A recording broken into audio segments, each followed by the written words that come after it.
بيكم في اي نيوز. انا نيمو.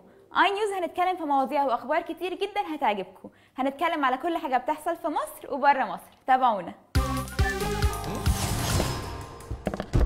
كلنا عندنا صور ومعلومات على الفيسبوك بتاعنا ما ينفعش حد يشوفها، وللاسف اي حد يعمل لنا هاك سهل قوي يشوف كل الكلام ده. تعالوا نشوف مع محمود ازاي ممكن نحمي الحساب بتاعنا على الفيسبوك من غير ما حد يعرف يعمل لنا هاك. انا محمود، انا عايز اكلمكم شويه عن الاختراق. انا كنت كان جات لي فتره كده كنت بتعلم هاكينج، اتعلمت فعلا وصلت، ومع الوقت قعدت افكر وبعدين شفت ان الموضوع دوت مش صحيح او مش حرام. يعني بابا قال لي بلاش تدخل في الموضوع دوت، ده حرام وممكن تعمله مثلا لما تبقى واحد مثلا في حد مضايقه او كده وتخش مثلا تساعده او تمنعه له خالص، او في صفحات بتبقى على الانترنت بتبتدي ان هي بتعمل صفحات مش مصريه، صفحات خارجيه، ان هي بتدخل مثلا بتحاول تبوظ الشباب او بتنزل حاجات، فانت ممكن تقدر ان انت توقفها بحيث ان انت كده تعمل عمل خيري او كده. مش معنى ان انت متصور صور وحطيتها على موبايلك ان كده هي في امان. في ناس بتعرف تخش وتوصل لصورك وبياناتك الخاصه. ان انت تحمي نفسك من على النت دوت هي دي حاجه سهله جدا وبسيطه، خطوات سهله وبسيطه ممكن اي حد يعملها وهو بيدخل على النت او هو قاعد على الكمبيوتر عامه، انه يتجنب الصفحات المجهوله او يتجنب الدخول على اي رابط حد يبعته له. ما حدش يقول لك خش شوف الرابط ده، شوف الرابط الاول، شوفه صحيح، شوفه اوله HTTPS في الاول، شوفه مع مكتوب صح، مش جوجل مثلا تلاقي ناقصه او جي مثلا مش موجوده في جوجل او ال مش موجوده. ممكن تخلي الباسورد بتاعتك تغيرها وتخليها تبقى اكتر من 15 حرف او رقم، وما تحاولش تكتب اي حاجه عن بياناتك الشخصيه في الديت، لان هم بيعرفوا يوصلوا بياناتك الشخصيه. كان لما كنت في مره في كامب تبع مايكروسوفت، كنت عارف شويه في الهاكينج، كنت برضك لسه بادئ، دخلت على الكمبيوترات كلها اللي معايا وفتحت وعرفت كل واحد بيعمل ايه وظهرت عندي على الشاشه. فمستر لما شافني وانا بعمل كده، طبعا المستر قدر، انا كنت ساعتها صغير اساسا، قال لي انت ازاي عرفت تعمل الكلام ده، ازاي وصلت ان انت توصل لكده.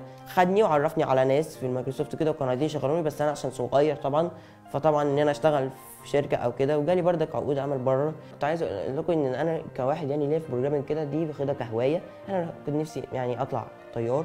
لو حد عايز يدخل مجال البروجرامنج او عايز يدخل مجال الكمبيوتر، يبحث بقى الاول يشوف ايه اللغات الموجوده في النت، يتعلم واحده واحده، مثلا يعرف ازاي بيشتغل السيستم بتاع الكمبيوتر، بيشتغل ازاي السيستم بتاع النت مثلا، ازاي كده. لما يتعلم الحاجات ديت بعد كده لما بيوصل ليفل عالي يبقى معاه كل الحاجات ديت، يبتدي يفكر في الهاكينج، يبتدي يفكر في الحاجات ديت، لكن مش على طول يدخل انا اختراق مثلا فيسبوك، اختراق الحاجات ديت ما بتبقى الصح. الحاجات دي في الاغلب بتبقى هي بتخترقك انت، مش انت اللي بتخترق بيها. كل واحد فينا عنده ماده ما بيحبهاش. ايه الماده اللي نفسك تشيلها من الدراسه؟ لو قالوا لي اشيل ماده من مواد المدرسه هشيل ماس عشان صعبه. الماده اللي عايز اشيلها من الدراسه بيولوجي. لو هشيل ماده هشيل ماده العلوم. عايزه اشيل الدراسات عشان انا مش بحبها خالص، مش بحب اني اعرف الرياح ماشيه منين وجايه فين عشان مش مهم. هشيل ماده من مواد المدرسه، هشيل ماده العلوم علشان مش بحبها. الماده اللي عايز اشيلها من الدراسه بيولوجي، انها معقده قوي، تحس ماده متعفرطه كده. لا بلاش، ممكن هي فيزيكس حلوه وكيمستري، لكن بيولوجي ماده كده مش تمام. مادتين، العربي والماث. لو ليش شيل ماده من ماده المدرسه، شيل ماده الانجليزي. ماده الرياضه عشان صعبه ومعقده وفيها حاجات كتير.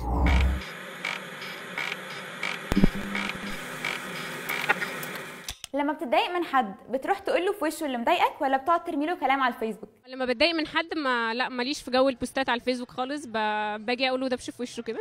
لا انا شايفه ان انا اقول له في وشه كده ده احسن. لما بتضايق من حد عمري ما اروح ارمي كلام على الفيسبوك، مش عشان انا كويس، بس لان اتعلمت مؤخرا ان انا اروح اعاتب الشخص ده في وجهه. بتفرق جدا، لانه انا لما بعاتبه انا بصه من ناحيته وهو كمان بيصفى من ناحيتي، فاحنا كده بناخد ستيب حلوه في العلاقه دي.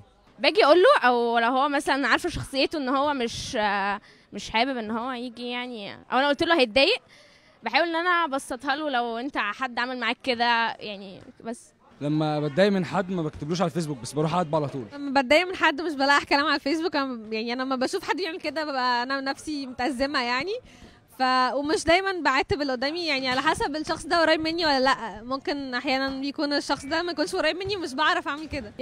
لو الشخص اللي قدامي حاسس ان انا متضايقه اكيد هيبقى في حوار، فلما الحوار يبدا هعاتب، بس انا مش في الواقع انا مش بروح اعاتب انا من نفسي. شركه بالفي انترناشونال الاوروبيه بعت اول عربيه طائره ب 225,000 جنيه استرليني، وتبلغ سرعتها على الارض 160 كيلو متر في الساعه، و196 كيلو متر في الهواء.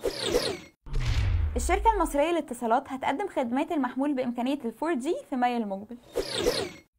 تعالوا نشوف معانا ايه الفقرة اللي جاية ونرجع تاني.